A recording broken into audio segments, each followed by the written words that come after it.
रही न रूप जब तोहरा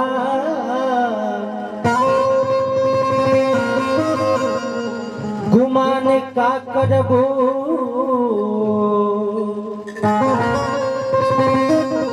खत्म हो जाई कुल किस्सा बयान का करबो गठरिया लूट जब जाई अरे जियान का करबो लगा के दाग दहिया में अब बखान का करबो कहे के बाद कैसे काल भैया कि कौनो दिनवा शिकार हो जाइबो हमसे मिलबो हमार हो जाइबो हमसे मिलबो हमार हो जाइबो कौनो दिनवा शिकार हो जाइबो कौनो दिनवा शिकार हो जाइबो हमसे मिलबो हमार हो जाइबो हमसे मिलबो हमार हो जाइबो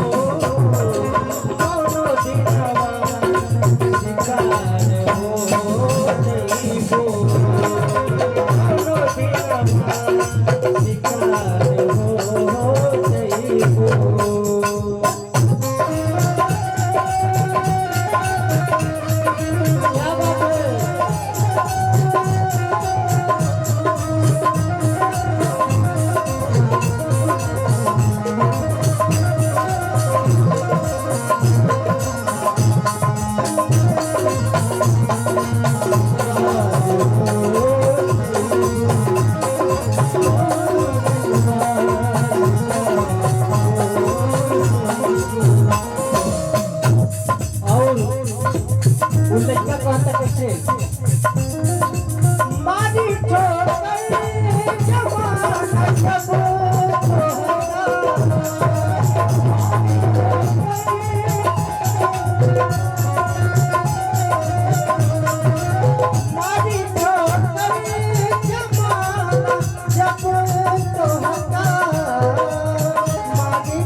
जब झुलस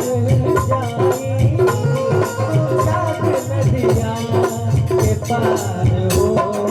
जाइबो, चाँद नदिया के पार